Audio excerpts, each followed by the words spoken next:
ମାନେ ଆଖି ବନ୍ଦ କରି ପ୍ରାର୍ଥନା କରିବା। ଆହେ ଆମର ସ୍ୱର୍ଗସ୍ଥ ପିତା ସର୍ବଜ୍ଞ ସର୍ବବ୍ୟାପୀ ସର୍ବଶକ୍ତିମାନ ପିତା ପବିତ୍ର ମହାନାମରେ କୋଟି କୋଟି ଧନ୍ୟବାଦ ପିତା ଆପଣ ଧନ୍ୟବାଦର ଯୋଗ୍ୟତା ପିତା ପରମେଶ୍ୱର ଅଟନ୍ତି ପିତା। ଧନ୍ୟବାଦ ଦଉଛୁ ପୁଣି ଥରେ ପିତା ପରମେଶ୍ୱର ଆମମାନଙ୍କୁ ଏ ସୁନ୍ଦର ସମୟରେ ଏଇ ଇଲେକ୍ଟ୍ରିକାଲ ଜିନିଷରେ ପିତା ପରମେଶ୍ୱର ଆମ ମାନଙ୍କୁ ପୁଣି ଏକତ୍ରତ କରି ପିତା ପରମେଶ୍ୱର ଆପଣଙ୍କ ବାକ୍ୟକୁ ଶୁଣିବା ନିମନ୍ତେ ପିତା ପରମେଶ୍ୱର ଆମମାନଙ୍କୁ ଏକତ୍ରିତ କଲ ପିତା ଅନେକ ଅନେକ ସ୍ଥାନରୁ ଭାଇ ମାନଙ୍କ ସମସ୍ତଙ୍କର ଯେପରି ନେଟୱାର୍କ ପ୍ରୋବ୍ଲେମ ନ ହୁଏ ସେମାନେ ଯେପରି ଭାଇ ଯେଉଁ ବାକ୍ୟ କହିବେ ପିତା ପରମେଶ୍ୱର ତାଙ୍କ ମୁଖରେ ମଧ୍ୟ ପରିପୂର୍ଣ୍ଣ କର ପିତା ପରମେଶ୍ୱର। ହଁ ପିତା ଆପଣଙ୍କ ବାକ୍ୟରେ ଯେପରି ସମସ୍ତେ ଧ୍ୟାନ ଦେଇ ଶୁଣି ପାରିବୁ ପିତା ପରମେଶ୍ୱର କାହାକୁ ବି ମୋବାଇଲ ରେ ଯଦି କୌଣସି ନେଟୱାର୍କ ପ୍ରୋବ୍ଲେମ ଦେଖଉଥିବ ସବୁ ଦୂର କର ବୋଲି ନିବେଦନ ପ୍ରାର୍ଥନା କରୁଛୁ ପିତା। ହଁ ପିତା ଆଉ ଆରମ୍ଭରୁ ଶେଷ ପର୍ଯ୍ୟନ୍ତ ସମସ୍ତଙ୍କ ସାଥିରେ ସହବର୍ତ୍ତୀ ହୁଅନ୍ତୁ ପିତା। ଏଇ ଛୋଟିଆ ପ୍ରାର୍ଥନାରେ ଭୁଲ ଦୋଷ ପ୍ରାର୍ଥନା କ୍ଷମା କର ଯାହା ବି ମାଗନ୍ତି ଯାଚି ମାନଙ୍କୁ ପ୍ରଦାନ କରନ୍ତୁ ପିତା ଏଇ ଛୋଟିଆ ପ୍ରାର୍ଥନା ଆପଣଙ୍କ ଅଦ୍ୱିତୀୟ ପ୍ରିୟ ପୁତ୍ର ଆମ ତ୍ରାଣକର୍ତ୍ତା ପ୍ରଭୁ ଯୀଶୁଖ୍ରୀଷ୍ଟଙ୍କ ନାମରେ ମାଗୁଛୁ ପିତା। ଆମେନ୍। ଆମେନ୍ ଧନ୍ୟବାଦ। ଆଉ ପ୍ରଥମେ ଆମମାନେ ପରମେଶ୍ୱରଙ୍କୁ ଧନ୍ୟବାଦ ଦବା କି ଆମମାନଙ୍କୁ ସେ ପୁଣି ଥରେ ସୁଯୋଗ ଦେଲେ ଯେପରି ଆମେ ପ୍ରତ୍ୟେକ ମଙ୍ଗଳବାର ଏଇ ଅନଲାଇନ ମାଧ୍ୟମରେ ଆମମାନ କରୁଛେ ଆଶା କରେ ସମସ୍ତଙ୍କର ଦେହ ସୁସ୍ଥ ଅଛି। ଯଦି ବି କାହା ଦେହ ଅସୁସ୍ଥ ଅଛି ଆମେ ପରମେଶ୍ୱର ଠାରେ ପ୍ରାର୍ଥନା କରିବା କି ତାଙ୍କ ଦେହ ମଧ୍ୟ ଜଲଦି ସୁସ୍ଥ ହବ। ତେବେ ଠିକ ଅଛି ଆମ ମଧ୍ୟରେ ନରେନ୍ଦ୍ର ଭାଇ ଅଛନ୍ତି। ସେ ଗୋଟେ ଗୀତ ଗାଇବେ ଆଉ ସେ ଗୀତ ମାଧ୍ୟମରେ ଆମେ ପରମେଶ୍ୱରଙ୍କୁ ପ୍ରଶଂସା କରିବା। ହଉ ଠିକ ଅଛି ନରେନ୍ଦ୍ର ଭାଇ। ଆସନ୍ତୁ ଠିକ ଅଛି ଆସନ୍ତୁ ଏଇ ସମୟରେ ଈଶ୍ୱରଙ୍କର ଗୌରବ ନିମନ୍ତେ ସଂକ୍ଷେପରେ ଗୋଟେ ଗୀତ ଗାନ କରିବା। ମୋତେ ଦୟା ଦେଖେଇବା ମୋ ପ୍ରଭୁ ମୋତେ ହୃଦୟରେ ରଖିବା ମୋହର ଯୀଶୁ ସମସ୍ତଙ୍କୁ ନମସ୍କାର। ମୋତେ ଦୟା ଦେଖେଇବା ମୋ ପ୍ରଭୁ ମୋତେ ହୃଦୟରେ ରଖିବା ମୋହର ଯୀଶୁ ମୋ ସାଥିରେ ରୁହ ମୋ ପ୍ରଭୁ ଯୀଶୁ ମୋ ପାଖେ ହିଁ ରୁହ ମୋ ପ୍ରଭୁ ଯୀଶୁ ମୋ ସାଥିରେ ରୁହ ମୋ ପ୍ରଭୁ ଯୀଶୁ ମୋ ପାଖେ ହିଁ ରୁହ ମୋ ପ୍ରଭୁ ଯୀଶୁ ମୋତେ ଦୟା ଦେଖେଇବା ମୋ ପ୍ରଭୁ ମୋତେ ହୃଦୟରେ ରଖିବା ମୋହର ଯୀଶୁ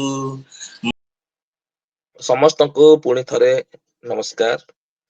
ବର୍ତ୍ତମାନ ଆମମାନେ ବାକ୍ୟ ମଧ୍ୟକୁ ମଧ୍ୟ ଯିବା।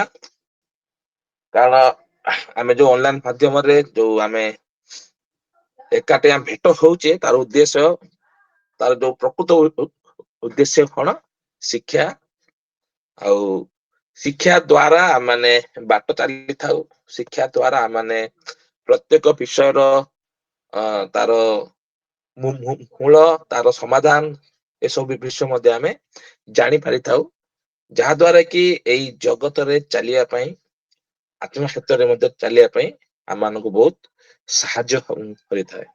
ମୁଁ ସମସ୍ତଙ୍କୁ ଅନୁରୋଧ କରିବି ଯଦି କାହାର କିଛି ସେମିତି କିଛି ଅସୁବିଧା ନାହିଁ ଆପଣ ମାନେ ସମସ୍ତେ ଭିଡିଓ ଅନ୍ ରଖିବେ କାରଣ ଆମର ଏଇଟା ରେକର୍ଡିଂ ହଉଛି।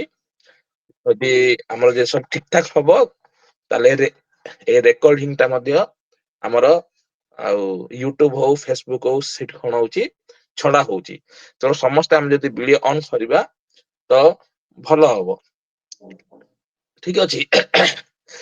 ଠିକ ଅଛି ଆଜି ଆମେ ବିଷୟକୁ ଯିବା। ଆଜିର ବିଷୟ ମୁଁ ଯୋଉ ପୂର୍ବରୁ ଲେଖି ସାରିଛି ବିଷୟ ଟା ହଉଛି ସମସ୍ୟା ବା କ୍ଲେଶ ଦୁଃଖ କଷ୍ଟ ଯନ୍ତ୍ରଣା ଯାହାବି ଆମେ ତା ନାଁ ଆମେ ଦେଇପାରିବା ମୁଁ ନାଁ ଦେଇଛି ସମସ୍ୟା ବା କ୍ଲେଶ ପ୍ରତ୍ୟେକ ମନୁଷ୍ୟର ମଧ୍ୟରେ ଆଉ ଏ ଯୋଉ ସମସ୍ୟା କ୍ଲେଶ ଦୁଃଖ ଏଇଟା କଣ ହେଇଛି ଅଛି ନିଜର ବ୍ୟକ୍ତିଗତ ଜୀବନରେ ମଧ୍ୟ ଅଛି ପାରିବାରିକ ମଧ୍ୟ ଅଛି ଆମର ସାଂସାରିକରେ ଜାଗତିକରେ ଆମର ଯୋଉ ପାରିପାର୍ଶ୍ଵରେ ମଧ୍ୟ ଏମିତି ବହୁତ ବିଷୟ ଅଛି ଯାହାକି ଆମ ପାଇଁ ସମସ୍ୟା ବା ଦୁଃଖ ବା କ୍ଲେଶ ବା ତାଳନା ଏସବୁ କଣ ହୋଇଥାଏ ସୃଷ୍ଟି କରିଥାଏ। ତେବେ କୌଣସି ମନୁଷ୍ୟ କେବେ ହେଲେ କହିପାରିବନି କି ମୋ ଜୀବନରେ କୌଣସି ସମସ୍ୟା ନାହିଁ ବା ମୋ ଜୀବନ କୌଣସି ଦୁଃଖ ନାହିଁ ବୋଲିକିରି କହିପାରିବେ କି କିଏ? ଏମିତି କିଏ ଅଛି କି କାହା ଜୀବନରେ କିଛି ସମସ୍ୟା ନାହିଁ ଦୁଃଖ ନାହିଁ କିଏ ଅଛି?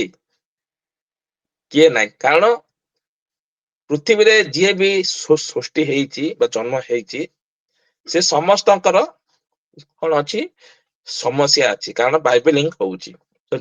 ଯଦି ଆମେ ପଢିବା ଜହନ 16:33 ଟିକେ ପଢିବା ପାଇଁ ସାହାଯ୍ୟ କରନ୍ତୁ। ଜହନ 16:33।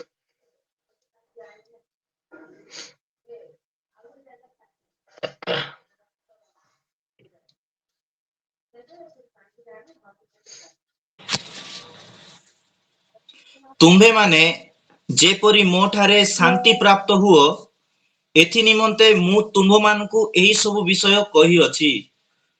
ଜଗତରେ ତୁମମାନଙ୍କ ନିମନ୍ତେ କ୍ଲେଶ ଅଛି, କିନ୍ତୁ ସାହସ ଧର, ମୁଁ ଜଗତକୁ ଜୟ କରିଅଛି। ଧନ୍ୟବାଦ।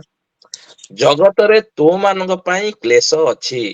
ଏ ତୁମାନେ ମାନେ କିଏ ଆମେ ଦେଖୁଛେ ଏଇଠି ଶିଷ୍ୟ ମାନଙ୍କୁ କୁହା ହେଇଛି ଯୋଉମାନେ ପ୍ରଭୁ ଯୀଶୁଙ୍କର ଅନୁସରଣ କରୁଥିଲେ। ଆଜି ଆମେ ମଧ୍ୟ କଣ କରୁଛେ ପ୍ରଭୁ ଯୀଶୁଙ୍କର ଅନୁସରଣ ଆମେ ମଧ୍ୟ କରୁଛେ। ତେଣୁ ଆମ ପାଇଁ ମଧ୍ୟ କଣ ଅଛି ଜଗତରେ କ୍ଲେଶ ଅଛି। ଆଉ ଜଗତରେ କ୍ଲେଶ ସହିବା କଣ ହଉଛି ସ୍ୱାଭାବିକ। କାରଣ ଏଇଟା ହଉଛି ଜଗତ। ତେବେ ଆମେ ଦେଖିବା ଏଇ ସମସ୍ୟା କହିଲେ କଣ? ଏଇଟା ହଉଛି ମେନ୍ ତାର ଆଜି ଟପିକ। ଗୋଟେ ସମସ୍ୟା ମନୁଷ୍ୟ ଜୀବନକୁ କେତେବେଳେ ଆସିଥାଏ, କେତେବେଳେ ଆସେ। ତେଣୁ ମୁଁ ଯେମିତି କହିଲି କି ସମସ୍ୟା ସମସ୍ତଙ୍କର ମଧ୍ୟରେ ଅଛି, ସମସ୍ତଙ୍କ ମଧ୍ୟରେ। ଆଉ ସମସ୍ୟା ହଉଛି ସୃଷ୍ଟି ହବାର ମେନ୍ କାରଣ ହେଲା ଯେତେବେଳେ ଗୋଟେ ବ୍ୟକ୍ତି ତାର ଯୋଉ ଇଚ୍ଛା ଅଛି, ତାର ଯୋଉଥିରେ ଖୁସି ବା ତାର ଯୋଉ ଗୋଟେ ଉଦ୍ଦେଶ୍ୟ ଥାଏ, ଗୋଟେ ଲକ୍ଷ୍ୟ ଥାଏ, ଏଇଟା ଜାଗତିକ ହିସାବରେ ମୁଁ କହୁଛି ବା ତାର କିଛି ଆଶା ଥାଏ। ସମସ୍ତଙ୍କ ଜୀବନରେ ସମସ୍ତେ ଚାହାନ୍ତି ମୁଁ ଖୁସିରେ ରହିବି। ଆଉ ମୁଁ ସବୁବେଳେ ମୋ ଇଚ୍ଛା ଅନୁସାରେ ମୁଁ ଜୀବନ କାଟିବି। ଆଉ ଏଇଟା କରିବା ପାଇଁ ମୋର ଇଚ୍ଛା ଥାଏ। ମାନେ ଗୋଟେ ଉଦ୍ଦେଶ୍ୟ ଆମେ ଆମ ଜୀବନରେ ରଖିଥାଉ। ମୁଁ ଘୋଡା କରିବି, ଗାଡି କରିବି, ଘର କରିବି, ହଁ ମୋ ପିଲା ଛୁଆକୁ ପାଠ ପଢେଇବି। ମୁଁ ଏମିତି ବିଜନେସ କରିବି ଯାହାକି ମୋର ପଇସା ମଧ୍ୟ ଅଭାବ ହେବନି। ଏଇଟା ପ୍ରତ୍ୟେକ ମନୁଷ୍ୟର ଆଉ ଗୋଟେ ଇଚ୍ଛା ଆକାଂକ୍ଷା ଗୋଟେ ଥାଏ ବା ତାର ଗୋଟେ ଲକ୍ଷ୍ୟ ଥାଏ। ଆଉ ଯେତେବେଳେ ଏଇ ଯୋଉ ଲକ୍ଷ୍ୟରେ ବା ଏଇ ଯୋଉ ଇଚ୍ଛାରେ ଯଦି କିଛି ବାଧା ଆସେ ତାହେଲେ ସେଇଠି କଣ ହୁଏ ସମସ୍ୟା ସୃଷ୍ଟି ହୁଏ ବା ତାହାକୁ ସମସ୍ୟା କୁହାଯାଏ। ପୁରା ଅର୍ଥରେ ଯଦି ମୁଁ କହିବି ଗୋଟେ ମନୁଷ୍ୟ ଆଉ ତାର ଯୋଉ ଇଚ୍ଛା ବା ଲକ୍ଷ୍ୟ ଥାଏ ତା ମଧ୍ୟରେ କୌଣସି ଯଦି ବାଧା ଉପୁଜେ ତାହାକୁ କୁହାଯାଏ ସମସ୍ୟା। ଗୋଟେ ଉଦାହରଣ ସ୍ୱରୂପ ମୁଁ କହିବି ମୁଁ ଚାହୁଁଛି କି ମାସକୁ ମୁଁ 50,000 ଟଙ୍କା କଣ କରିବି ମୁଁ ରୋଜଗାର କରିବାକୁ ଚାହୁଁଛି। ସେଇଟା ମୋର ଲକ୍ଷ୍ୟ। କାରଣ ମୁଁ ଚାହୁଁଛି ମୁଁ 50,000 ରୋଜଗାର କଲେ ମୋର ଖୁସି ହବ, ମୋ ଘରେ କିଛି ଅସୁବିଧା ହବନି। ଆଉ ମୁଁ ମଧ୍ୟ ଖୁସିରେ ଚାଲିବି, ଏଇଟା ମୋର ଇଚ୍ଛା। କିନ୍ତୁ 50,000 କମେଇବା ପାଇଁ ମୋର କଣ ଆସୁଛି ବହୁତ ଗୁଡାଏ ବାଧା ଆସୁଛି। ସେ ଯୋଉ ବାଧା ଗୁଡାକ ଆସୁଛି ସେ ବାଧା ଗୁଡାକ କଣ ସମସ୍ୟା। ତ ମନୁଷ୍ୟ ଜୀବନରେ ଏହିପରି ବହୁତ ଇଚ୍ଛା ଅଛି, ବହୁତ ଆକାଂକ୍ଷା ଅଛି। ଇଚ୍ଛା ଆକାଂକ୍ଷା ଉଦ୍ଦେଶ୍ୟ କେ ମଧ୍ୟ ଶେଷ ହୁଏନି। ବିଶେଷ କରି ଜାଗତିକ କ୍ଷେତ୍ରରେ ଆମର ଯେତେବେଳେ ବୟସ ବଢେ ଆମେ ଯେତେବେଳେ ସ୍ଵାମୀ ହଉ ବାପା ହଉ ଆମେ ସେତେବେଳେ ଶାଶୁ ହଉ ଶ୍ୱଶୁର ହଉ ସେତେବେଳେ ଆମ କଣ ଆସେ ବିଭିନ୍ନ ପ୍ରକାର ସେ ସମୟକୁ ଧରିକିରି ବିଭିନ୍ନ ପ୍ରକାର ଆଶା ଇଚ୍ଛା ଆକାଂକ୍ଷା ଏସବୁ ଆସିଥାଏ। କିନ୍ତୁ ସେଇ ସମୟ ଯେତେବେଳେ ବାଧା ଆସେ ସେଇଟା ଆମ ସାମ୍ନାକୁ କଣ ଆସେ ସମସ୍ୟା ହେଇକି ମାନେ ଠିଆ ହୁଏ। ଯଦି ଆମେ ଦେଖିବା ସମସ୍ୟା ମଧ୍ୟ ବହୁତ ପ୍ରକାରର ଅଛି। ଗୋଟେ ବ୍ୟକ୍ତିଗତ ସମସ୍ୟା, ଗୋଟେ ପାରିବାରିକ ସମସ୍ୟା, ଗୋଟେ ସାମାଜିକ ସମସ୍ୟା, ଗୋଟେ ଆର୍ଥିକ ସମସ୍ୟା, ଏମିତି ଦେଖିବା ଯଦି ବହୁତ ଗୁଡା ସମସ୍ୟା କଣ ଅଛି ମନୁଷ୍ୟ ଜୀବନରେ ବର୍ତ୍ତମାନ ଚାଲିଛି। ତାପରେ କୋଉ ସମସ୍ୟା ଅଛି ମୁଁ ଜାଣିନି।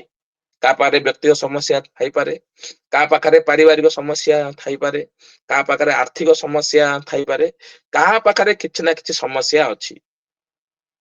ତ ଏଇ ସମସ୍ୟାରୁ ମୁକ୍ତି ପାଇବା ପାଇଁ, ଏ ସମସ୍ୟାରୁ ଉଦ୍ଧାର ପାଇବା ପାଇଁ ବିଭିନ୍ନ ଲୋକ ତାର ସମସ୍ୟା ଅନୁଯାୟୀ ସେମାନେ କଣ କରନ୍ତି, ନିଜେ ନିଜେ କିଛି କିଛି ବାଟ ଖୋଜନ୍ତି, କିଛି କିଛି ନିଜେ ନିଜେ କଣ କରନ୍ତି ଆଉ ତା ରାସ୍ତା ଖୋଜନ୍ତି ଏ ସମସ୍ୟାରୁ କେମିତି ମୁକ୍ତି ପାଇବା ପାଇଁ। ତଥାପି ଯଦି ସେଇ ତାର ବୁଦ୍ଧି, ତାର କିଛି କାର୍ଯ୍ୟ ଅନୁସାରେ ସେ ସେଇ ସମସ୍ୟାର ମୁକ୍ତି ପାଇଲେ ସୁଦ୍ଧା ଆଉ କିଛି ସମସ୍ୟା କଣ ଆସେ, ଆସିଥାଏ। ତେଣୁ ସମସ୍ୟାର କେ ମଧ୍ୟ ଏଇ ଜଗତରେ ଗୋଟେ ମନୁଷ୍ୟ ଯେତେବେଳେ ଯାଏ ବଞ୍ଚିଛି ତାର ସମସ୍ୟା କେ ମଧ୍ୟ ଦୂର ହେବ ନାହିଁ। ମନେକର ଆମେ ବୃଦ୍ଧ ହେଇଗଲେ, ବୃଦ୍ଧ ଭଳି ତ କିଛି ସମସ୍ୟା ନାହିଁ, କିନ୍ତୁ ସେଇ ସମୟରେ ଗୋଟେ ସମସ୍ୟା ଅଛି। ସେଟା କଣ ଅଛି? ବୃଦ୍ଧ ସମୟରେ ସବୁ ସବୁ ଚାହାନ୍ତି କି ମୁଁ କେମିତି ଭଲରେ ଭଲରେ ମରିଯିବି। ଯୋଉମାନେ ବୃଦ୍ଧ ବୟସ୍କ ଲୋକ ଥାନ୍ତି ତାକୁ ପଚାରିବେ ମୋ ଜୀବନ ଟା ଭଲରେ ଚାଲିଯାଉ, କିନ୍ତୁ ବୃଦ୍ଧ ସମୟରେ କଣ ଆସେ, ସେଇ ସମୟରେ ରୋଗ ଆସିଥାଏ, ସେଟା ତାଙ୍କ ପାଇଁ ଗୋଟେ ସମସ୍ୟା। ତେଣୁ ସମସ୍ୟା ମଲା ପର୍ଯ୍ୟନ୍ତ ଗୋଟେ ମନୁଷ୍ୟ ପାଖରେ ସମସ୍ୟା ଥାଏ। ତାପରେ ଯଦି ଆଗକୁ ଆମେ ଯିବା,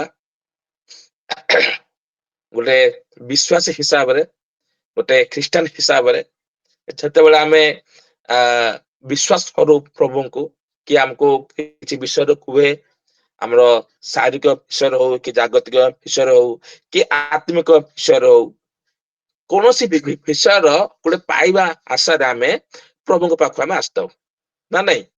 ଯେକୌଣସି ହଉ, କିଏ ଆତ୍ମିକର ଆତ୍ମାର ଉଦ୍ଧାର ପାଇଁ ଆସିଥାଏ, ଭଲ ମନ୍ଦ ବୁଝିକି ଆତ୍ମାର ଉଦ୍ଦେଶ୍ୟ ମନୁଷ୍ୟର ସୃଷ୍ଟିର ବୁଝିକି ଆସିଥାଏ, କିଏ ପରିବାର କିପରି ମୋର ଭଲରେ ହୋଇବ, ବା କିଏ ଶାରୀରିକରେ ଦୁର୍ବଳ ଅଛି, ଶାରୀରିକ ରୋଗ ଅଛି, ତାକୁ ଭଲ କରିବାକୁ ଆସିଥାଏ, କି ଅଶାନ୍ତିର ଅଛି ଶାନ୍ତି ପାଇବା ପାଇଁ ଆସିଥାଏ। ଏମିତି ବିଭିନ୍ନ ଉଦ୍ଦେଶ୍ୟ, ବିଭିନ୍ନ ଆଉ ଇଚ୍ଛାକୁ ହେଇକି ବିଶ୍ୱାସୀ ମାନେ ଈଶ୍ୱରଙ୍କୁ ବିଶ୍ୱାସ କରିଥାନ୍ତି।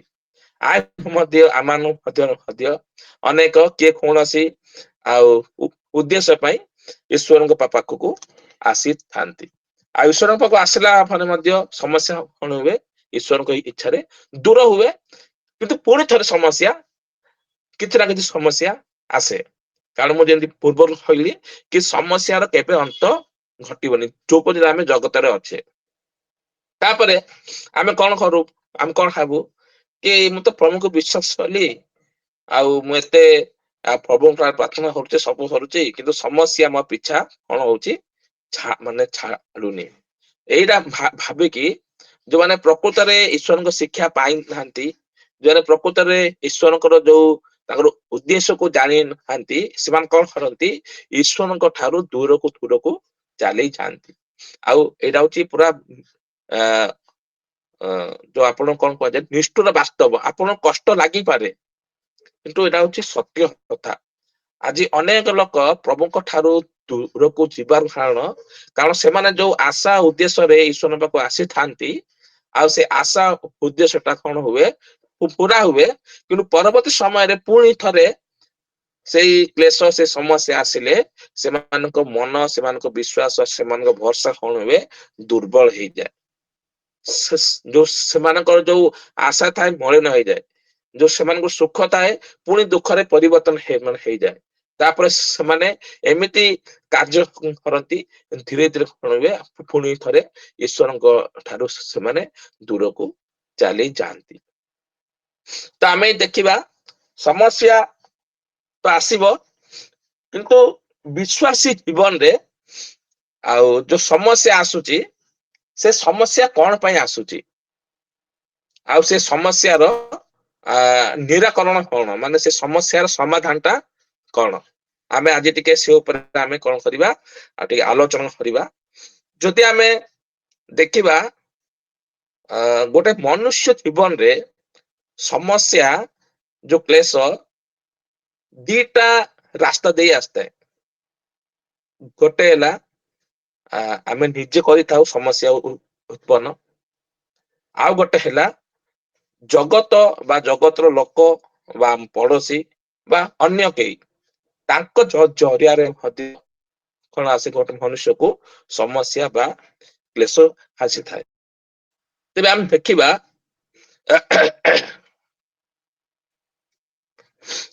ଯେତେବେଳେ ଜଣେ ଲୋକ ଈଶ୍ୱରଙ୍କୁ ବିଶ୍ୱାସ କରେ, ଆମେ ଯଦି ମାଥ୍ୟୁ 6:33 ଆମେ ପଢିବା, ମାଥ୍ୟୁ 6:33।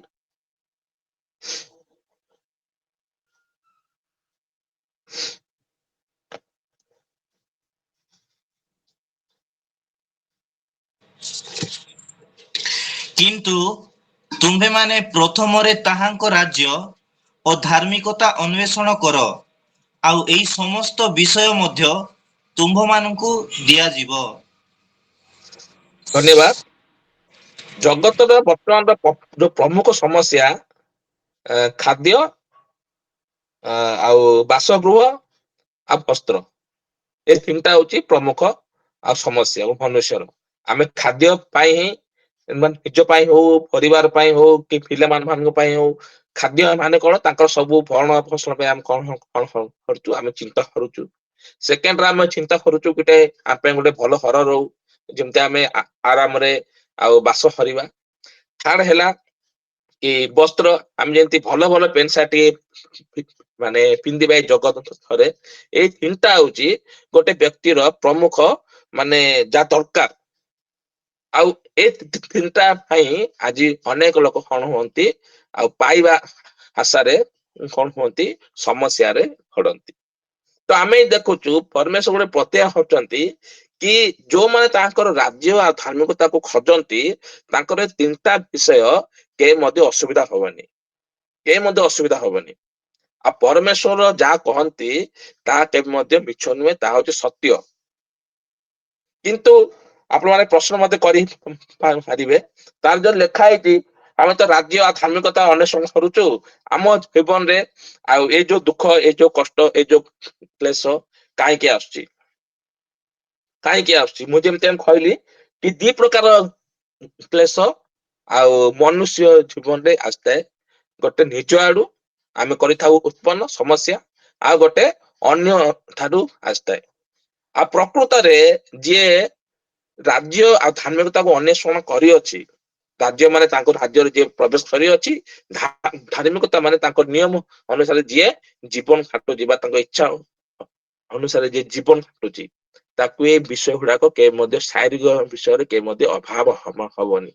କିନ୍ତୁ ଆଜି ଆମେ ଦେଖୁଛୁ ବିଶ୍ୱାସୀ ମାନଙ୍କର ଏଇ ସବୁ ବିଷୟରେ ଅନେକ ଅସୁବିଧା, ଅନେକ ସମସ୍ୟା, ଅନେକ ମାନେ ଏସବୁ ପାଇବା ପାଇଁ କଣ ଆସୁଛି, କ୍ଲେଶ ମାନେ ଆସୁଛି। ଏସବୁ କ୍ଲେଶ କେମିତି ଆସୁଛି? ଏଇଟା ନିଜ ଆଡୁ ହଉନି, ଏଇଟା କଣ ହଉଛି, ଏଇଟା ଜଗତ ଆଡୁ ବା ଅନ୍ୟ ଲୋକମାନଙ୍କ ଠାରୁ ବା ବିଜାତି ମାନଙ୍କ ଠାରୁ ବିଶ୍ୱାସୀ ମାନଙ୍କ ବା ଖ୍ରୀଷ୍ଟିଆନଙ୍କ ପ୍ରତି ଆସୁଥିବା କ୍ଲେଶ।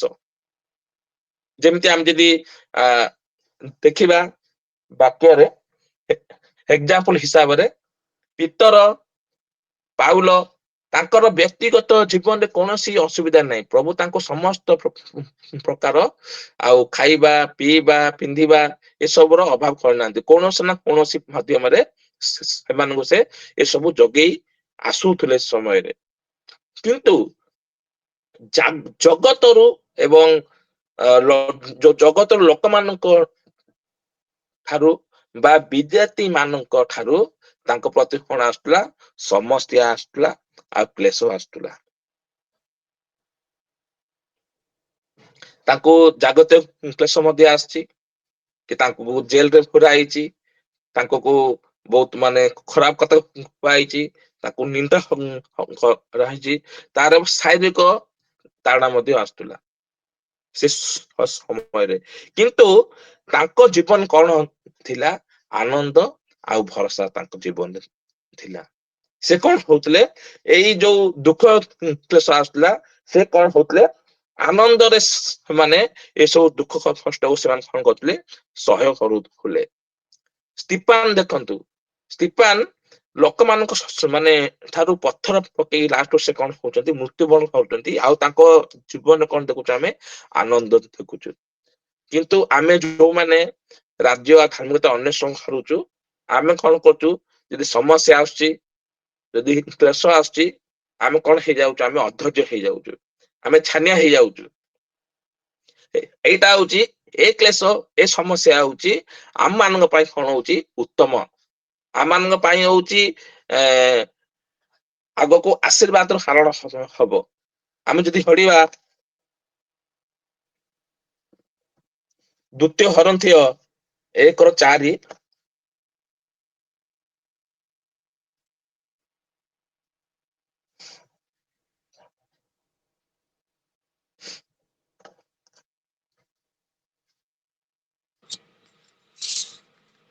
ଈଶ୍ୱରଙ୍କ ଦ୍ୱାରା ଯେଉଁ ସାନ୍ତ୍ୱନାରେ ଆମ୍ଭେମାନେ ସାନ୍ତ୍ୱନା ପ୍ରାପ୍ତ ହେଉଅଛୁ, ସେହି ସାନ୍ତ୍ୱନା ଦ୍ୱାରା ଯେପରି ସମସ୍ତ ପ୍ରକାର କ୍ଲେଶ ଭୋଗ କରୁଥିବା ଲୋକମାନଙ୍କୁ ସାନ୍ତ୍ୱନା ଦେଇପାରୁ, ଏଥିପାଇଁ ସେ ଆମ୍ଭମାନଙ୍କ ସମସ୍ତ କ୍ଲେଶରେ ଆମ୍ଭମାନଙ୍କୁ ସାନ୍ତ୍ୱନା ପ୍ରଦାନ କରନ୍ତି। ଆମ ମାନଙ୍କୁ କ୍ଲେଶରେ ସାନ୍ତ୍ୱନା ପ୍ରଦାନ କରନ୍ତି। ଏଇଠୁ ଗୋଟେ ବିଷୟ ଆମେ ଶିଖୁଛୁ, ଯଦି ଆମର ବ୍ୟକ୍ତିଗତ ଆମ ପରିବାରରେ ଆମେ ଯୋଉ ଠିକ ଠାକ ଅଛି, ଆମର କିଛି ସମସ୍ୟା ନାହିଁ, କ୍ଲେଶ ନାହିଁ, କିନ୍ତୁ ଜଗତରୁ, ଆମର ପାରିପାର୍ଶ୍ୱରୁ, ଆମର ପାଖରେ ଥିବା ଲୋକମାନଙ୍କ ଠାରୁ ଯଦି କ୍ଲେଶ ଆସୁଛି, ମାନେ ଜାଣ ଆମେ ଈଶ୍ୱରଙ୍କ ଠାରେ ଆମେ ଅଛେ। ଏଇଟା ଗୋଟେ ଆମର ନିହାତି ପାଇବା ଆବଶ୍ୟକ, କାରଣ ପରମେଶ୍ୱର କହିଛନ୍ତି ଯିଏ ତାଙ୍କ ରାଜ୍ୟ ଆଉ ଧାର୍ମିକତାକୁ ଅନ୍ୱେଷଣ କରିବ, ତାଙ୍କର କୌଣସି ବିଷୟ ଅସୁବିଧା ହବନି। ପରମେଶ୍ୱର କହିଛନ୍ତି ସତରେ ହବନି, ଆମକୁ ତାକୁ ବିଶ୍ୱାସ କରିବାକୁ ପଡିବ। ଯଦି ପ୍ରକୃତରେ ଆମେ ତାଙ୍କ ନିୟମ ଅନୁସାରେ ଚାଲୁଛେ, ଯଦି ସେ ଯାହା ଯାହା ଆମକୁ କହିଛନ୍ତି ଆମେ ତାହା ତାହା କରୁଛେ, ଆମର କୌଣସି ପ୍ରକାର ସମସ୍ୟା ଆସିବନି। ଯଦି ସମସ୍ୟା ଆସୁଛି, ଜାଣ ଆମେ ତାଙ୍କର ଯୋଉ ନିୟମ ନୀତି ଅନୁସାରେ ଆମେ କଣ ହଉନେ, ଆମେ ଚାଲୁନେ। ତ ଆମେ ପରିବା କରିବା, ଆମେ ଯଦି ଆମ ଜୀବନରେ, ଆମର ବ୍ୟକ୍ତିଗତ ଜୀବନରେ, ଆମ ପାରିବାରିକ ଜୀବନରେ, ଆମର ସାମାଜିକ ଜୀବନରେ ଯଦି କିଛି ସମସ୍ୟା ନାହିଁ, କିନ୍ତୁ ଯୋଉ ସମସ୍ୟା ଅଛି, ସେ ସମସ୍ୟା ଯଦି ବିଜାତି ମାନଙ୍କ ଠାରୁ, ଆମର ପାଖ ପଡିଶାରୁ, କି ଅନ୍ୟ ବିଜାତି ଲୋକମାନଙ୍କ ଠାରୁ, କି ଜଗତରୁ ଯଦି ଆସୁଛି, ତାର ଅର୍ଥ ଆମେ ଈଶ୍ୱରଙ୍କ ଠାରେ ଆମେ ଅଛୁ। ଏଇଟା ତାର ଗୋଟେ ଚିହ୍ନ। ସେଇ ଦ୍ଵିତୀୟ ହରନ୍ଥିୟ 4:17,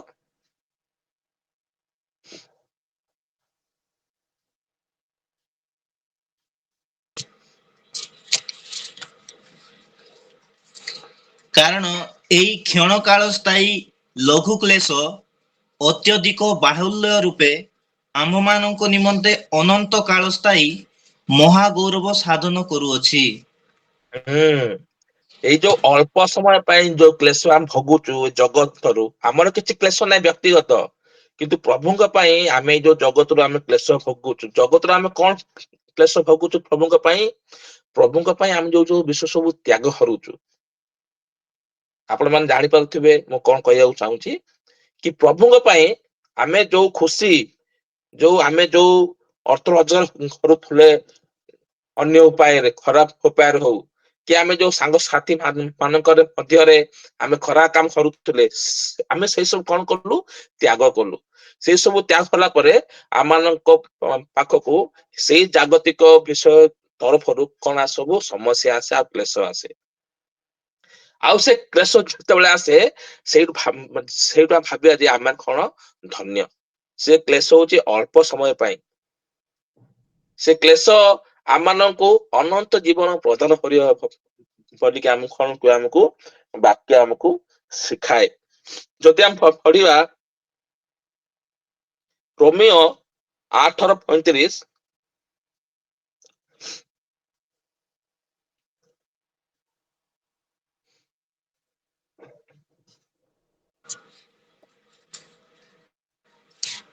ଖ୍ରୀଷ୍ଟଙ୍କ ପ୍ରେମରୁ କିଏ ଆମ୍ଭମାନଙ୍କୁ ବିଚ୍ଛିନ୍ନ କରିବ? କି କ୍ଲେଶ, କି ସଙ୍କଟ, କି ତାଡ଼ନା, କି ଦୁର୍ଭିକ୍ଷ, କି ଉଲଙ୍ଗତା, କି ବିପଦ କି ଖଡ୍ଗ? ଈଶ୍ୱରଙ୍କ ପ୍ରେମକୁ ଯିଏ ଚାଖିଛି, ଈଶ୍ୱରଙ୍କର ଆଶୀର୍ବାଦକୁ ଯିଏ ଚାଖିଛି, ଈଶ୍ୱରଙ୍କ ଶିକ୍ଷାକୁ ଯିଏ ଚାଖିଛି, ସିଏ ତାକୁ ଯେକୌଣସି ଅସୁବିଧା ଆସୁ, ଯେକୌଣସି ଖରାପ ପରିସ୍ଥିତି ସେ ରହୁ, ସେ କେ ମଧ୍ୟ ଈଶ୍ୱରଙ୍କୁ ପରିତ୍ୟାଗ କରିବନି। ଯିଏ ଛୋଟ ଛୋଟ ସମସ୍ୟା ପାଇଁ ଈଶ୍ୱରଙ୍କୁ ପରିତ୍ୟାଗ କରିଦଉଛି, ଅର୍ଥ ସେ କଣ ଈଶ୍ୱରଙ୍କୁ ଆଉ ମାନେ ଭରସା କରିଛି, କଣ ଈଶ୍ୱରଙ୍କୁ ସେ ବିଶ୍ୱାସ କରିଛି? ଆଉ ସେ କେତେଟା ବିଷୟ କହିଲା, କ୍ଲେଶ କି ତାଡନା, କଣ କଣ ବିଷୟ ଟିକେ ପଢିଲ ନରେନ୍ଦ୍ର ଭାଇ? ଖ୍ରୀଷ୍ଟଙ୍କ ପ୍ରେମରୁ କିଏ ଆମମାନଙ୍କୁ ବିଚ୍ଛିନ୍ନ କରିବ? କି କ୍ଲେଶ, କ୍ଲେଶ, ସଙ୍କଟ, ସଙ୍କଟ, ତାଡନା, ତାଡନା, ଦୁର୍ଭିକ୍ଷ, ଦୁର୍ଭିକ୍ଷ, ଉଲଙ୍ଗତା, ଉଲଙ୍ଗତା, ବିପଦ, ବିପଦ, ଖଡ୍ଗ। ଖଡ୍ଗ, ଏସବୁ ଜାଗତିକରୁ ଆସିବ, ଜଗତରୁ ଆସିବ। ଯଦି ଜଣେ ଈଶ୍ୱରଙ୍କୁ ପ୍ରକୃତରେ ପ୍ରେମ ହରିଛି, ଈଶ୍ୱରଙ୍କୁ ପ୍ରକୃତରେ ସେ ବିଶ୍ୱାସ କରିଛି, ଏଇ ସବୁ ବିଷୟ ଆସିଲେ ସୁଦ୍ଧା ସେ କେବେ ମଧ୍ୟ ଈଶ୍ୱରଙ୍କୁ ଛାଡିବନି, କେବେ ମଧ୍ୟ ଈଶ୍ୱରଙ୍କ ବିପଦଗାମୀ ସେ ହବନି। ଆଜି ଆମେ ଛୋଟ ଛୋଟ ବିଷୟରେ କ୍ଲେଶ ଯୋଗୁ, ଛୋଟ ଛୋଟ ସମସ୍ୟା ଯୋଗୁ ଆମେ କେତେ ଭୁଲ କାମ କରିଦଉଛୁ, ଈଶ୍ୱରଙ୍କୁ ପରିତ୍ୟାଗ କରିଦଉଛୁ, ଯାଇ ଭୁଲ କାମ କରିଦଉଛୁ। ତ ଆଜି ଏଇ ଶିକ୍ଷା ମାଧ୍ୟମରେ ଆମକୁ ନିଜକୁ ପରୀକ୍ଷା କରିବ। ସମସ୍ୟା ତ ଅଛି, କିନ୍ତୁ କୋଉ ପ୍ରକାର ସମସ୍ୟା ମୁଁ ସାମ୍ନା କରୁଛି। ମୁଁ ମୋର ବ୍ୟକ୍ତିଗତ ସମସ୍ୟା ଯଦି କରୁଛି, ବହୁତ ଖତରନାକ। ବର୍ତ୍ତମାନ ଆମେ ଥିବା ଏଇଟା ହଉଛି ଈଶ୍ୱରଙ୍କ ପାଇଁ ଯୋଉମାନେ ସମସ୍ୟା ଭୋଗ କରନ୍ତି, ସେମାନେ କଣ ଧନ୍ୟ। ଆଉ ନିଜ ଆଡୁ ଯୋଉମାନେ ସମସ୍ୟା ଉତ୍ପନ୍ନ କରନ୍ତି, ସେମାନେ କଣ ଆମେ ଦେଖିବା। ଏଇ ଦିଟା ତକ ବିଷୟ ବିଶ୍ୱାସୀ ମାନଙ୍କ ପାଇଁ, ଅବିଶ୍ୱାସ ମାନଙ୍କ ପାଇଁ ନାହିଁ। ଯୋଉଟା ନିଜ ଆଡୁ ମୁଁ କହୁଛି, ଆଦାମ କଥା ମୁଁ ଉଦାହରଣ ଦେବି। ଆଦାମର କୌଣସି ପ୍ରକାର ଅସୁବିଧା ନଥିଲା, କୌଣସି ପ୍ରକାର, ନା ଖାଇବା, ନା ନା ପିଇବା, ନା ଖୁସି, ନା ନା କଣ ମାନେ ଅଭାବ ଥିଲା ତାର। ପ୍ରତ୍ୟେକ ଜିନିଷ ତାକୁ ଦେଇ ଯାଇଥିଲା।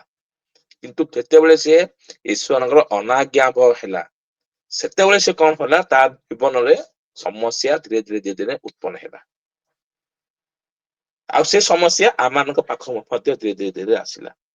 ତ ଯୋଉ ଯୋଉ ନିଜ ଆଡୁଆ ଯୋଉ ସମସ୍ୟା ଆସୁଛି, ଯୋଉ ନିଜ ଆଡୁ ଯୋଉ କ୍ଲେଶ ଆସୁଛି, ଯୋଉ ଯୋଉ ନିଜ ଆଡୁ ଯୋଉ କଷ୍ଟ ଯନ୍ତ୍ରଣା ଆସୁଛି, ତାର ଅର୍ଥ ବୁଝିବା କି ଆମେ କୌଣସି ନା କୌଣସି ପ୍ରକାର ଈଶ୍ୱରଙ୍କର ଅନାଜ୍ଞା ହୋଇଅଛୁ। ଆମେ ଏପରି କିଛି କାର୍ଯ୍ୟ କରିଅଛୁ ଯାହା ଈଶ୍ୱରଙ୍କ ଦୃଷ୍ଟିରେ ମନ୍ଦ, ବା ଆମେ ଏପରି କାର୍ଯ୍ୟ ଆମେ କରୁଛୁ ଯାହାକି ଈଶ୍ୱର ଆମଠୁ ଚାହୁଁନଥିଲେ। ଯଦି ଆମେ ଦେଖିବା ପୁରାତନ ନିୟମରେ ମଧ୍ୟ ବହୁତ ଏମିତି ଉଦାହରଣ ଅଛି କି ଯୋଉମାନେ ଈଶ୍ୱରଙ୍କ ଅନାଜ୍ଞା ସେମାନେ ଦଣ୍ଡ ପାଇଛନ୍ତି, ଅଭିଶାପ ପାଇଛନ୍ତି, ସମସ୍ୟା ପାଇଛନ୍ତି। ଯେତେବେଳେ ମିଶ୍ର ଦେଶରୁ ଇସ୍ରାଏଲ ଦୋକାନ ବାହାରିଲେ, ଫାଷ୍ଟ ତାଙ୍କୁ କେତେ ଉଦ୍ଧାର କରିକି ପରମେଶ୍ୱର ବାହାର କଲେ, ସମୁଦ୍ରରୁ, ବାଲିରେ, ଖରାରୁ, ସବୁରୁ ଉଦ୍ଧାର କଲେ। କିନ୍ତୁ ସେତେବେଳେ ସେମାନେ ଈଶ୍ୱରଙ୍କର ଅନାଜ୍ଞା ହେଲେ, ଈଶ୍ୱରଙ୍କୁ କଷ୍ଟ ଦେଲେ, ଦୁଃଖ ଦେଲେ, ତାପରେ ତାଙ୍କର ସମସ୍ୟା କଣ ହେଲା, ଧୀରେ ଧୀରେ ଧୀରେ ଧୀରେ ବଢିଲା। ଆଜି ମଧ୍ୟ ଯଦି ଆମର ବ୍ୟକ୍ତିଗତ, ମୁଁ ଯେମିତି କହିଲି, ଯଦି ବ୍ୟକ୍ତିଗତ ସମସ୍ୟା ଯଦି ବର୍ତ୍ତମାନ ବି ଅଛି, ବ୍ୟକ୍ତିଗତ ବି ଆମର ଯଦି ଅଶାନ୍ତି ଅଛି, ଯଦି କୁଚିନ୍ତା ଅଛି, ଯଦି କ୍ଲେଶ ଅଛି, ବ୍ୟକ୍ତିଗତ ହଉ, ପରିବାରର ହଉ, ତାହେଲେ ଆମ ଭିତରେ କିଛି ଭୁଲ ଅଛି, ତାକୁ ଆମେ ସମୀକ୍ଷା କରିବାକୁ ପଡିବ। ମୁଁ କଣ ଭୁଲ କାମ କରୁଛି, ମୁଁ କିଛି ପରମେଶ୍ୱରଙ୍କ ଦୃଷ୍ଟିରେ କିଛି ଭୁଲ କରୁଛି, ମୁଁ ତାଙ୍କ କିଛି ଅମାନ୍ୟ ହଉଛି, ସେଥିପାଇଁ ମତେ ଏଇ ବିଷୟ, ଏଇ ସବୁ ସମସ୍ୟା ଆସୁଛି। କାରଣ ପ୍ରଭୁ କହିଛନ୍ତି, ଯିଏ ମୋର ରାଜ୍ୟ ଧାର୍ମିକ ଅନୁସରଣ ତାର କୌଣସି ଅଭାବ ହବନି। ଯଦି ସମସ୍ୟା ଆସୁଛି ମାନେ ଆମେ କିଛି ଭୁଲ ଆମେ କଣ କରୁଛେ, ଆମେ ଉତ୍ପନ୍ନ କରୁଛେ। ତା ଶାରୀରିକ ହେଇପାରେ, ତା ଆର୍ଥିକ ହେଇପାରେ, ତା ପାରିବାରିକ ସମସ୍ୟା ହେଇପାରେ, ବା ଜାଗତିକ ସମସ୍ୟା ମଧ୍ୟ ହେଇପାରେ। ପଢିବା ଆମେ ଯଦି ହିତୋପଦେଶ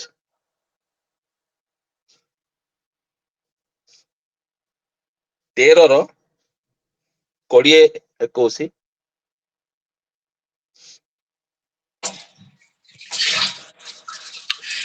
ଜ୍ଞାନୀ ସଙ୍ଗରେ ଗମନାଗମନ କର, ତହିଁରେ ତୁମେ ଜ୍ଞାନୀ ହେବ। ହୁଁ ମାତ୍ର ମାତ୍ର ମୂର୍ଖମାନଙ୍କର ସଙ୍ଗୀ କ୍ଲେଶ ପାଇବ। ଜ୍ଞାନୀ ମାନଙ୍କ ସଙ୍ଗୀରେ ଯଦି ତମେ ଶୋଇବ କଣ ପାଇବ? ଜ୍ଞାନ ପାଇବ। ଜ୍ଞାନ ପାଇଲେ କଣ ହବ? ସମସ୍ତ ସମସ୍ୟାରୁ ତମେ ମୁକ୍ତ ହେଇପାରିବ। ଜ୍ଞାନ କଣ? ଜ୍ଞାନ ହଉଛି ଈଶ୍ୱରଙ୍କ ଶିକ୍ଷା। ଜ୍ଞାନୀ ମାନେ ହଉଛି ଈଶ୍ୱରଙ୍କ ଲୋକ ମାନେ, ଯୋଉମାନେ ଜ୍ଞାନ ପ୍ରଦାନ କରନ୍ତି ଜଗତରେ କେମିତି ଚଳିବ।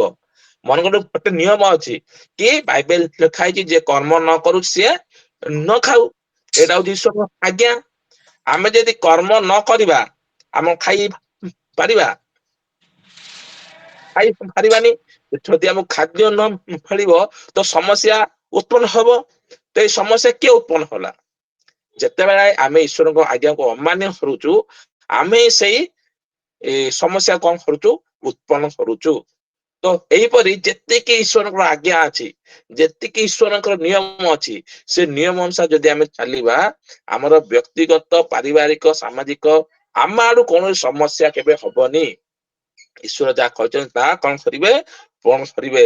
ଲେଖା ହେଇଛି ଯିଏ ଜ୍ଞାନୀ ମାନଙ୍କର ସଙ୍ଗରେ ଚାଲିବ ସିଏ ଜ୍ଞାନ ପାଇବ। ଜ୍ଞାନ ପାଇବା ଅର୍ଥ ଆମ ଆତ୍ମିକ କ୍ଷେତ୍ରରେ ହଉ, ଆମର ଶାରୀରିକ କ୍ଷେତ୍ରରେ ହଉ, ଆମେ କିପରି ସମସ୍ୟାରୁ ମୁକ୍ତ ପାଇବା ବା ସମସ୍ୟାରେ ଆମେ କେମିତି ଧୈର୍ଯ୍ୟ ଧରି ଠିଆ ହେଇପାରିବା ବା ସମସ୍ୟାରେ ଆମେ କେମିତି ବିଚଳିତ ନହବା। ସମସ୍ୟା ତ ଆସିବ କିନ୍ତୁ ସେ ସମୟରେ ଆମେ ବିଚଳିତ କେମିତି ନହବା, ଆମେ କେମିତି ଅଧୈର୍ଯ୍ୟ ନହବା, ଆମେ ସେମିତି ଇଆଡେ ସିଆଡେ ଆମ ପାଦ ଯେମିତି ନ ମାନେ ଡଗମଗେଇବ, ସେଇ ଶିକ୍ଷା ଆମେ ପାଇବା।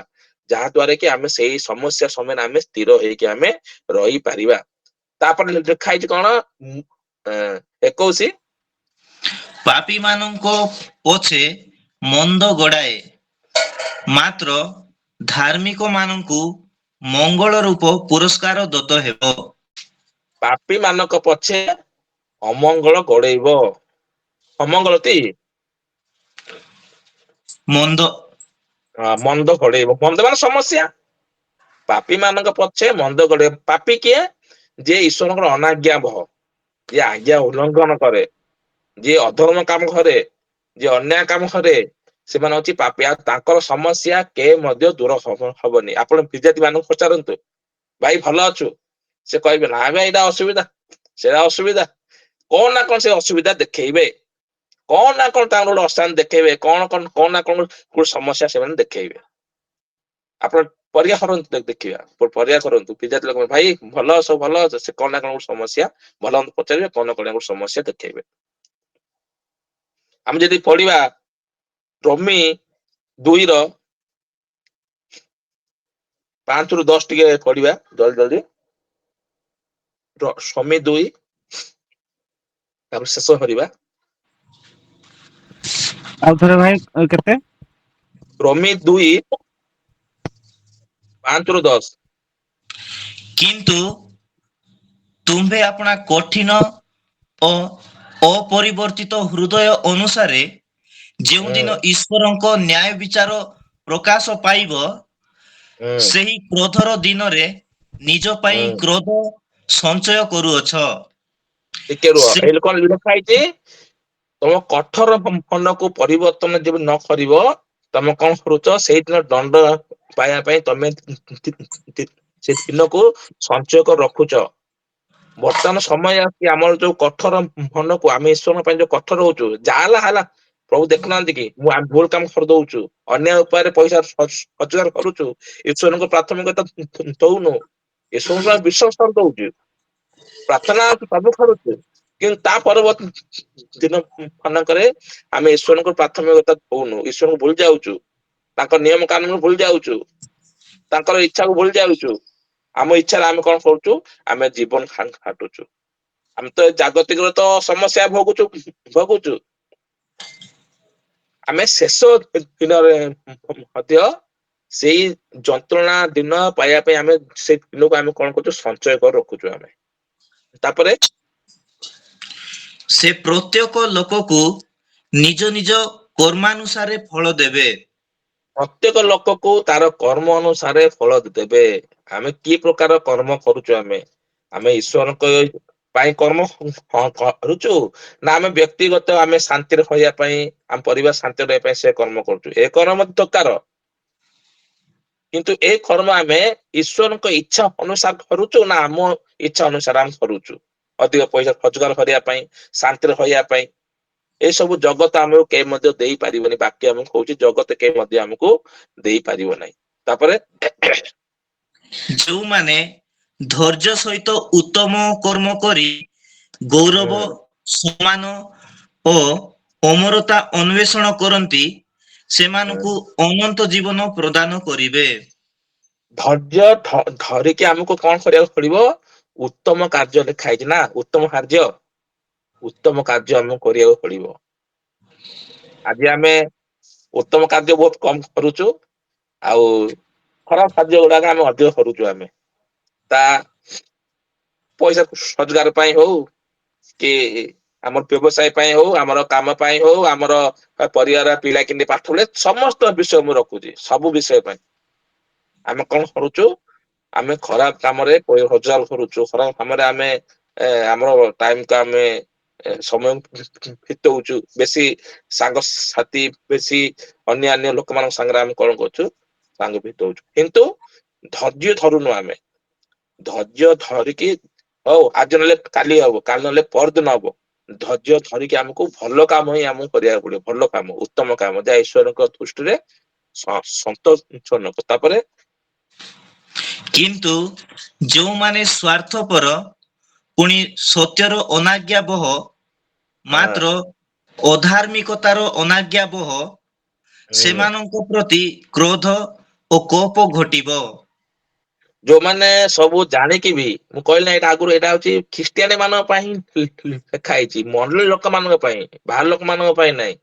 ଯିଏ ସବୁ ଜାଣିକି ମଧ୍ୟ, ଯିଏ ସବୁ ପଢିକି ମଧ୍ୟ, ସବୁ ଶିଖିକି ମଧ୍ୟ ଯଦି ସେ ଅନୁସାରେ ମାନେ କରୁନି, ସେ ଅନୁସାରେ ଚାଲୁନି, ତା ପାଇଁ ବହୁତ ବିପଦ ଅଛି ଆଗାମୀ ଦିନ ମାନଙ୍କରେ। ଏବେ ଦାର୍ଜିଲିଂରୁ ବାପା ଆସିଥିଲେ, ମାନେ ସାରଙ୍କ ଶଶୁର, ସେ ଗୋଟେ ବଢିଆ କଥା କହିଲେ। କହିଲେ ଖ୍ରୀଷ୍ଟ ମଣ୍ଡଳୀ ଆଶୀର୍ବାଦ ଯୁକ୍ତ ମଧ୍ୟ, ଆଉ ଇଆଡେ ବିପଦ ମଧ୍ୟ। ବିପଦ ଦିଟା ଯାକ। ଯିଏ ତାଙ୍କ ନିୟମ ଅନୁସାରେ ଚାଲୁଛି, ତାଙ୍କ ଇଚ୍ଛା ଅନୁସାରେ ଚାଲୁଛି, ତାଙ୍କର ସବୁ ନିୟମ ନୀତି ଅନୁସାରେ ସିଏ ଈଶ୍ୱରଙ୍କ ଦୃଷ୍ଟିରେ ଭଲ ଅଛି, ତା ପାଇଁ ଆଶୀର୍ବାଦ ଯୁକ୍ତ। ଯିଏ ତାଙ୍କ ନିୟମ ଅନୁସାରେ ଚାଲୁନି, ନିଜ ଇଚ୍ଛାରେ ଚାଲୁଛି, ଇଚ୍ଛା ହେଲେ ଆସୁଛି, ଇଚ୍ଛା ହେଲେ ନାହିଁ, ଖାମଖିଆଲ କରୁଛି, ତା ପାଇଁ ବହୁତ ବିପଦ ପୂର୍ଣ୍ଣ। ଏଇଟା ଆମକୁ ମାଇଣ୍ଡ ରଖିବାକୁ ପଡିବ। ଆମେ ବେଳେ ଭାବୁଛୁ କଣ? ପରମେଶ୍ୱର ଦୟାଳୁ, ଆଗରୁ ଥିଲେ ସେଇ ସମୟରେ, ଇସ୍ରାଏଲ ମାନଙ୍କ ସମୟରେ, ଏବେ ସେମାନେ ଦୟାଳୁ। ଦୟାଳୁ ସେ, କିନ୍ତୁ ଗୋଟେ ଲିମିଟ ଅଛି। ସବୁ ଜିନିଷର ଗୋଟେ ସୀମା ଅଛି।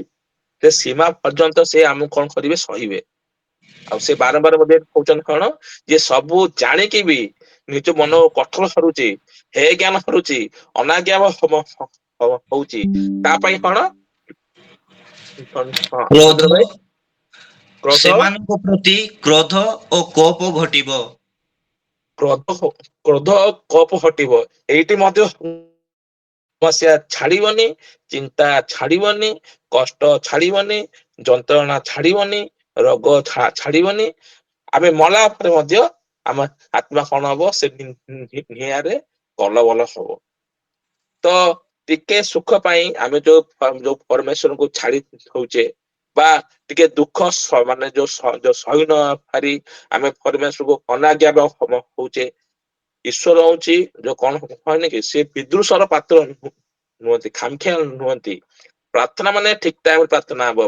ପ୍ରାର୍ଥନା ମାନେ ତାଙ୍କର ନିୟମ ନୀତି ଅନୁସାରେ ପ୍ରାର୍ଥନା ହବ। ପ୍ରାର୍ଥନା ମାନେ ମନର ଆଉ ଆତ୍ମା ସତ୍ୟର ହବା ଦରକାର।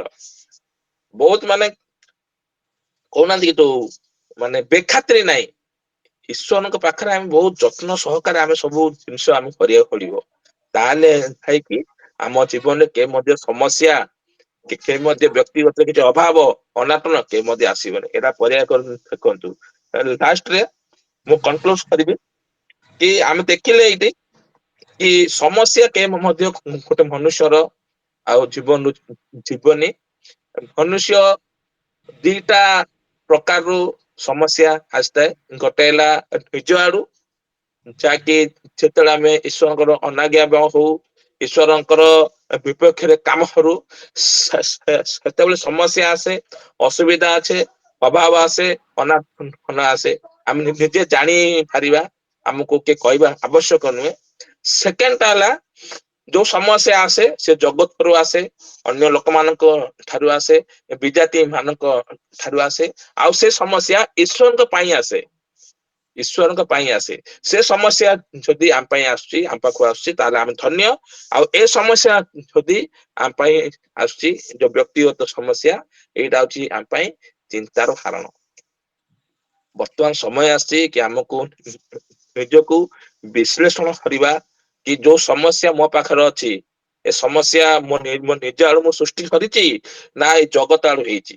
ଯଦି ଜଗତ ଆଡୁ ହେଇଛି ଆମ ପାଇଁ ଧନ୍ୟ, ଆଉ ଯଦି ବ୍ୟକ୍ତି ଆଡୁ ହେଇଛି, ଆମର କଣ ଭୁଲ ହେଇଛି, କି ଆମେ କଣ ଅସୁବିଧା କରୁଛୁ ପ୍ରଭୁଙ୍କର ପରମେଶ୍ୱରଙ୍କର, ତାକୁ ଆମେ କଣ କରିବା, ଖୋଜିକି ତାକୁ ଆମେ କଣ କରିବା, ସମାଧାନ କରିବା।